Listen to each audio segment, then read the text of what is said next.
Welcome to the beautiful Tuskegee University. I am Jasmine Roberts, a senior agricultural business major from the historic Tuskegee, Alabama, and today I'll serve as your university ambassador. Tuskegee University, formerly known as Tuskegee Institute, was developed through the efforts of George Campbell, Lewis Adams, and Booker T. Washington. This here is the Lifting the Veil of Ignorance Monument. It was designed by Charles Keck, and the Lifting the Veil of Ignorance Monument was unveiled on April the 15th, 1922. It states, "He lifted the veil of ignorance from his people and pointed the way to progress through education and industry."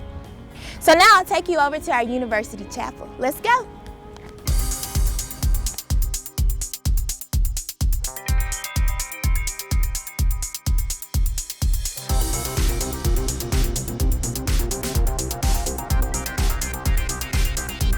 Here we have our university chapel. The original chapel was burned down in 1957 and had approximately 1.2 million bricks. The second chapel was reconstructed in 1969. So let's go inside and see. Here we have the deans of our chapel in chronological order, all the way down to our current dean, Dean Gregory Stephen Gray. Over here we have the wives of our presidents, all the way down to our current wife, Ms. Shamika B. Johnson. So now I'll take you all over to our singing windows in the chapel.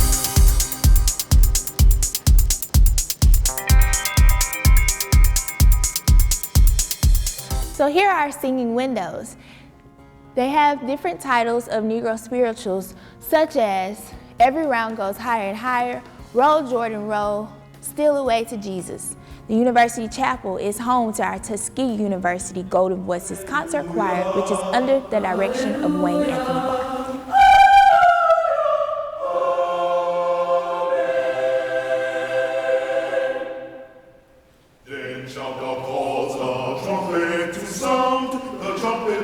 Our chapel is utilized for Sunday services as well as convocations.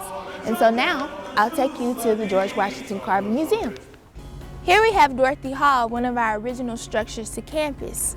It is now known as the Kellogg Hotel and Conference Center.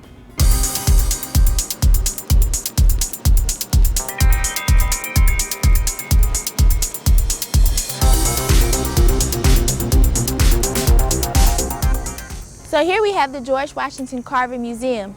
Dr. George Washington Carver was a scientist who was mostly known for his work with peanuts as well as sweet potatoes. This museum is a National Historic Site as well as the Tuskegee University campus, which is one of the only universities to be labeled as a National Historic Site by the National Park Service. The George Washington Carver Museum was constructed in 1938. We are now in the yard, which is the home for many of our student-centered outdoor activities. Here we have Alexander White Hall, the female honors dorm on campus. On the yard, we also have Adams Hall and Douglas Hall, which are both female dorms. Here we have Carnegie Hall, which is the home for our financial services. And here is Tompkins Hall. This is our cafeteria, as well as additional dining services. We also have the police department, the student union, the game room, and the ballroom. Tompkins Hall was remodeled in 2011, and the original cafeteria was built in 1907.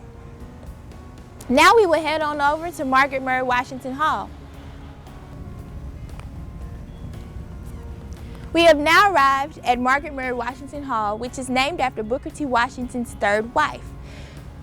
Margaret Murray Washington Hall houses the Office of Admissions and Enrollment Management, as well as additional dining services and the university bookstore. We have now arrived at the General Chappie James Center for Aerospace Science and Health Education. General Daniel Chappie James was the first African-American four-star general as well as a Tuskegee alum. This building houses the Aerospace Engineering Program as well as the ROTC. From George Washington Carver's groundbreaking research to the valor of the Tuskegee Airmen, this institution has always been a place where great destinies are launched. Our rich history is known worldwide, but helping students maximize their potential is our future. This is our time to follow our trajectory to success and make a great legacy of our own.